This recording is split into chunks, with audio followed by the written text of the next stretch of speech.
అండి అందరికీ welcome to learn with me Pratyusha. ఈరోజు వీడియోలో నేను డిగ్రీ సెకండ్ సెమిస్టర్ సాంస్క్రిట్ వాళ్ళకి ఒక ఇంపార్టెంట్ లెసన్ ఎక్స్ప్లెయిన్ చేయబోతున్నాను. ఆ లెసన్ ఏంటంటే పన్నాధాత్రి. లెసన్ పేరు పన్నాధాత్రి. ఇది రాసిన వారు శ్రీ ఓగేటి పరీక్షిత్ శర్మ గారు. అర్థమైంది కదండి.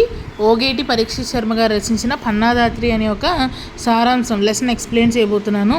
ఈ సారాంశం మీకు సెక్షన్ బిలో సెకండ్ చాయిస్ కింద వస్తుంది. అంటే పన్నాధాత్రి లేదా సుఖవర్గ, ఈ రెండిట్లో మీరు ఏదో ఒక లెసన్ అనేది రాయొచ్చు. నేను ఆల్రెడీ ఇది ఇంపార్టెంట్ క్వశ్చన్స్ వీడియోలో ఎక్స్ప్లెయిన్ చేశాను దీని గురించి. రెండు లెసన్స్లో వెన్ కంపేర్ టు సుఖవర్గ అండ్ పన్నాధాత్రి లెసన్ బెస్ట్ అని, ఎందుకు బెస్టో కూడా, ఎందుకు ఇది ఈజీయో కూడా చెప్పాను నేను. ఇంపార్టెంట్ క్వశ్చన్స్ వీడియో మీకు ఒకసారి లింక్లో అప్లోడ్ చేస్తాను, డిస్క్రిప్షన్లో లింక్లో పెడతాను, ఒకసారి ఆ వీడియో కూడా చూడండి. ఇప్పుడు మనం లెసన్లోకి వెళ్ళిపోదాం. ముందుగా ఈ ప్రతాపరాయణము రాణా ప్రతాపుని చరిత్ర అన్నమాట. రాణా ప్రతాపుని చరిత్ర అయిన ప్రతాపరాయణం అనే కావ్యంలో నుంచి మన ప్రజెంట్ లెసన్ పన్నాధాత్రి అనేది తీసుకోబడింది. ఇది రాసిన వారు శ్రీ ఓగేటి పరీక్షిత్ శర్మ గారు. ఈయన రచనలు ఇంకా పాపులర్ అయినవి చాలా ఉన్నాయన్నమాట. అందులో కొన్నింటివి చెప్పుకోదగ్గవి యశోధర మహాకావ్యము, సౌందర్య మీమాంస, జానపద నృత్యగీత మంజరి మొదలగునవి ఈయన రచించిన రచనల్లో చాలా పాపులర్ అయినవి అన్నమాట. 300 సంవత్సరాల క్రితం మొఘల్ సామ్రాజ్యాధీనంలో మన భారతీయులందరూ కూడా వాళ్ళ చెప్పు చేతుల్లో ఉండేవారనమాట. సో అటువంటి వాళ్ళందరినీ రక్షించడం కోసం, వాళ్ళ స్వాధీనంలో ఉన్న మన భారతీయులందరినీ రక్షించడం కోసం అప్పట్లో చాలామంది స్వాతంత్ర పోరాటాలు చేసేవారు. వాళ్ళలో ఒకడు రాజస్థాన్కి రాజు అయిన రాణా ప్రతాప్ సింహుడు. అతని యొక్క జీవిత చరిత్రే ప్రతాపరాయణం కింద రాయబడింది. ఈ మహాకావ్యంలో 80 సర్గలు, 4000 పైగా శ్లోకాలు, 33 పైన వివిధ ఛందస్సులు, తేటగీతి, ఆటవెలది, ఇలాగా తెలుగు భాషకి సంబంధించిన ఛందస్సు మొత్తం కూడా ఆయన సంస్కృత శ్లోకాలుగా రాసి ఆయన ప్రతిభకి నిదర్శనం కింద చూపించారనమాట. ప్రస్తుత పాఠ్యభాగమైన పన్నాధాత్రి అనే లెసను మేవాడ కాండలోంచి 13వ సర్గలోంచి తీసుకోబడింది. ప్రతాపరాయణంలోని మేవాడ కాండలో 13వ సర్గలోంచి మన ప్రెసెంట్ లెసన్ అయిన పన్నాధాత్రి అనేది తీసుకోబడింది. ముందు మనం పన్నాధాత్రి అంటే ఏంటో తెలుసుకుందాం. పన్నాధాత్రి అని అంటే పరిచారిక లేదా పని మనిషి అని అర్థం, మెయిడ్ అనమాట. ఈ పాఠ్యభాగంలో సంగ్రామసింహుడు అనే ఒక రాజు ఆస్థానంలో పనిచేస్తున్న పని మనిషి పన్నా. ఆమె పేరు కూడా పన్నాయి అనమాట. లెసన్ పేరు పన్నాధాత్రి అని అంటే పరిచారిక కదా, ఆ పరిచారిక పని మనిషి పేరు కూడా పన్నా అనమాట. సో సంగ్రామసింహుడు అనే రాజు యొక్క ఆస్థానంలో ఈ పన్నా అనే పని మనిషి, ఆమె యొక్క రాజభక్తి, ఆమె పెళ్ళి, పిల్లలు పుట్టడము, అలాగే ఒక పక్క రాజు సంగ్రామసింహుడికి కూడా పిల్లలు కలగడము, ఈ పన్నా కొడుకు అలాగే సంగ్రామసింహుడి కొడుకు ఒకే పోలికలతో ఉండడము, ఇదంతా కూడా మనకి స్టోరీలో కనపడుతుంది అనమాట. లాస్ట్కి చివరి ఏమైంది అనేది ఈ లెసన్లో తెలుసుకుందాం. ముందుగా మనం పన్నాధాత్రి గురించి తెలుసుకుందాం, పని మనిషి గురించి. ఈ పన్నా ఈ రాజు యొక్క ఆస్థానంలో, సంగ్రామసింహుడి యొక్క రాజు ఆస్థానంలో 25 సంవత్సరాలు బట్టి పనిచేస్తోందనమాట. అంటే వాళ్ళ పూర్వీకులు, వాళ్ళ ముందు వాళ్ళు కూడా, వాళ్ళ తల్లిదండ్రులు వాళ్ళు కూడా ఆ రాజు యొక్క ఆస్థానానికి పని మనుషులుగా ఉండిపోయారనమాట. వాళ్ళ రాజ్యం వాళ్ళు, వాళ్ళ ఫ్యామిలీ వాళ్ళే ఆ రాజ్యానికి పని మనుషులుగా పనిచేస్తూ వచ్చారు. సో అలాగా పన్నాదాయికి చిన్నప్పటి నుంచి రాజు అన్న, రాజు కుటుంబీకులన్న, రాజు ఆస్థానం అన్న చిన్నప్పటి నుంచి చాలా గౌరవం అనమాట. అటువంటి గౌరవ భక్తులతో ఆమె ఎల్లప్పుడూ కూడా రాజుని తన మనసులోని కీర్తిస్తూ ఉండేది. అంటే పొగుడుతూ వాళ్ళ మీద అభిమానం చూపిస్తూ ఉండేదన్నమాట. చిన్నప్పటి నుంచి వాళ్ళు ఉప్పు తిన్న విశ్వాసం మీద వాళ్ళ కుటుంబం అంటే, రాజుల యొక్క కుటుంబం అంటే పన్నాదాయికి ఎంతో అమితమైన ప్రేమ అలాగే అభిమానము. ఇలాగా ఒకరోజు ఉండగా ఆమె ఎల్లప్పుడూ రాజు గురించి, రాజు కుటుంబీకుల గురించి ఆలోచిస్తూ ఉండేది. ఆ రాజు రాజ్యానికి ఎంత చక్కగా పరిపాలిస్తున్నాడు, అలాగే తన వాళ్లను, తన రాజ్యాన్ని ఎంత చక్కగా చూసుకుంటున్నాడు, ఇవన్నీ కూడా ఆలోచిస్తూ తను రాజ్యానికి ఏమైనా సహాయం చేయాలని ఎల్లప్పుడూ ఆలోచించుకుంటూ ఉండేది.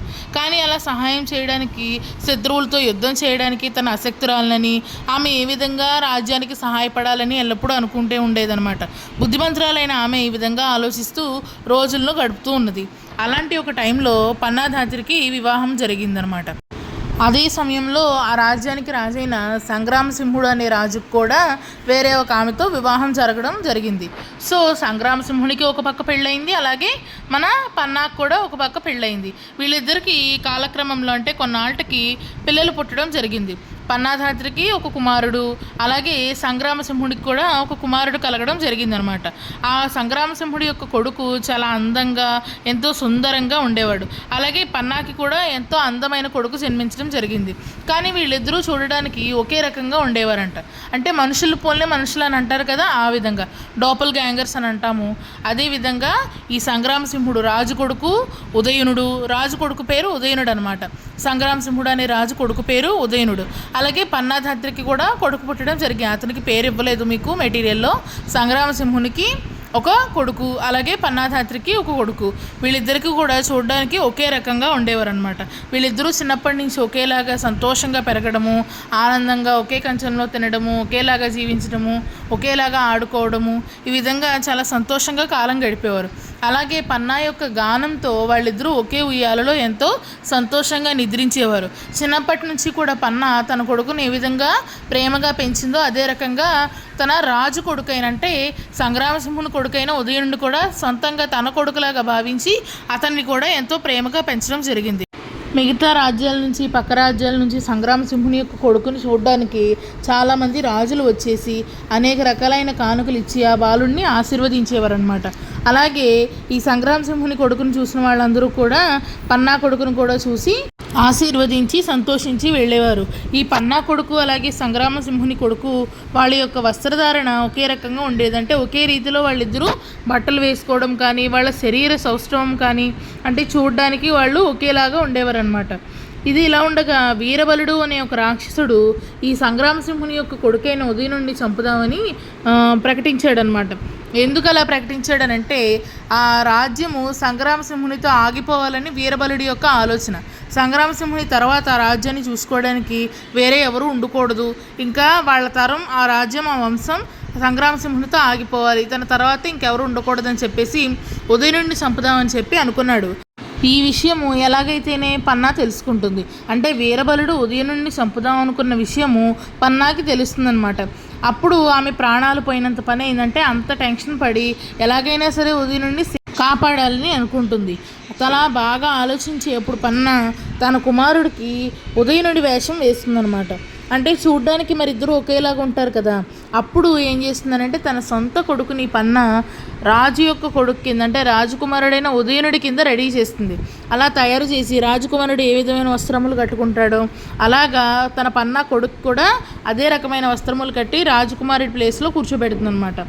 తను త్యాగం చేస్తుంది తన కొడుకుని రాజ్యం కోసం. త్యాగం చేసి తను ఏం చేస్తుందంటే ఉదయనుడిని తీసుకుని అడవుల్లోకి వెళ్ళిపోతుంది అనమాట. అంటే వీరబలుడు వస్తే చంపుతాడు కదా మరి ఉదయనుడిని. అందుకని ఏం చేస్తుందనంటే పన్నా తన కొడుకుని ఉదయనుడి ప్లేస్లో పెట్టి ఆ ఉదయనుడిని తీసుకుని అడవుల్లోకి వెళ్ళిపోతుంది. దేశభక్తి పరాయణురాలైన పన్నా తన సొంత కొడుకుని త్యాగం చేయడానికి కూడా వెనుకాడలేడనమాట. కానీ తన తల్లి ప్రేమతో తల్లిడిల్లిపోయి కుమారుడిని గట్టిగా కౌగిలించుకుని బొగ్గపైన అలాగే నుదుటిపైన ముద్దు పెట్టుకుంది. లోపలికి ఎవరికి తెలియకుండా సొరంగ మార్గంలో రాత్రి టైంలో ఈ రాజకుమారుడైన ఉదయుడిని మోసుకుంటూ రహస్యంగా బయటకు వెళ్ళిందనమాట. ఒక పక్క లోపల తన కొడుకుని త్యాగం చేశానన్న దుఃఖం మనసులో దిగమింగుకుని, ఇంకొక పక్క ఉదయనుడిని కాపాడాను, రాజ్యానికి ఎటువంటి ప్రమాదం లేదు అని చెప్పేసి ఆనందపడింది. అదే టైంలో ఈ వీరబలుడు ఉదయనుడిని చంపడానికి తెల్లవారుగానే వచ్చాడు. అక్కడ పన్నా కుమారుణ్ణి ఉదయనుడు అనుకుని చంపేయడం జరిగింది. ఉదయనుడి ప్లేస్లో మరి పన్నా తన కుమారుడిని పెట్టింది కదా, ఆ విషయము వీరబలుడికి తెలీదు. అందుకని ఏం చేశాడు, పన్నా యొక్క కుమారుడిని చంపేసి ఇప్పుడు రాజ్యం నిష్కంటకమైంది, నాకు ఎటువంటి అడ్డు లేదు అనుకుంటూ నవ్వుకుంటూ వీరబలుడు అక్కడి నుంచి వెళ్ళిపోయాడు. కానీ పన్నా మాత్రం ఇక్కడ అరణ్యవాసం చేస్తోంది. రాజ్యం కోసం తన సొంత కుమారుని సైతం త్యాగం చేసిన పన్నా ఆ ఉదయనుడిని తనే సొంత కొడుకు కింద భావించి ఎంతో ప్రేమగా పెంచడం జరిగింది. సంగ్రామసింహుని యొక్క కొడుకైన ఉదయనుడిని ఎంతో ఇష్టంగా ప్రేమగా తన సొంత కొడుకు వల్లే చూసుకుందనమాట. అలా చూసుకున్నాక వీరబలుడు చనిపోయేంత వరకు కనీసం అతని కంటికి కూడా కనపడకుండా ఎంతో కాపు కాసింది ఈ ఉదయనుడిని ఆ పన్నాధాత్రి. అలా కాపు కాసిన తర్వాత వీరబలుడు చనిపోయాడని చెప్పి ఒకరోజు ఈమెకు ఆ విషయం తెలుస్తుంది. అదే టైంలో మన ఈ ఉదయనుడు కూడా ఎదిగి పెద్ద అవుతాడనమాట. అదే అదును కింద చూసుకుంది పన్నా ఏం చేస్తుందనంటే రాజ్యానికి తిరిగి తీసుకొస్తుంది. చిత్తౌడు కోటకి తీసుకొస్తుంది. చిత్తౌడు కోట అంటే ఆ రాజ్యం యొక్క అవుట్స్కట్స్ అనమాట. ఆ రాజ్యానికి తీసుకువచ్చి ఇతని జరిగిన స్టోరీ అంతా కూడా అక్కడ ఉన్న పెద్దవాళ్ళకి రాజ్యంలో వాళ్ళందరికీ కూడా చెప్తుంది. ఇలాగ వీరబలుడు చంపుదామని చూశాడు, అప్పుడు నేను నా కుమారుణ్ణి ఉదయనుడి ప్లేస్లో పెట్టి ఉదయనుడినేమో నేను తీసుకువెళ్ళి పెంచాను, అరణ్యవాసం చేశాను, అడవిలో జాగ్రత్తగా వీరబలుడి కంటకి కనిపించకుండా నేను అతన్ని పెంచడం జరిగింది అని చెప్పేసి పన్నాధాత్రి అందరికీ చెప్తుందన్నమాట. అలా చెప్పి ఉదయనుడు మళ్ళీ తిరిగి రాజు అయ్యేలాగా వాళ్ళందరినీ రిక్వెస్ట్ చేసి ప్రోత్సహిస్తుందన్నమాట. అప్పుడు వాళ్ళందరూ కలిపి తిరిగి ఆ రాజ్యానికి ఉదయనుడిని రాజుని కింద చేస్తారనమాట. ఇది మన లెసన్ పన్నాధాత్రి లెసన్ మనం తీసుకోవాల్సింది ఏంటంటే దేశభక్తి కోసం. ఇప్పుడు తన సొంత కొడుకు గురించి ఆలోచించిందంటే పన్నాధాయి ఏం జరిగేది, ముందు తరాల వారికి ఆ రాజ్యానికి రాజు లేకుండా పోయేవాడు. సంగ్రామ సింహునితో ఆ వంశము అలాగే ఆ రాజ్యము ఆగిపోయేది. తర్వాత తరాల వరకు రాజు అనేవాడు ఉండేవాడు కాదు. రాజు ఉంటే తన ఫ్యామిలీతో పాటు మొత్తం ప్రజలందరినీ ఆ రాజ్యాన్ని మొత్తం చూసుకుంటాడు.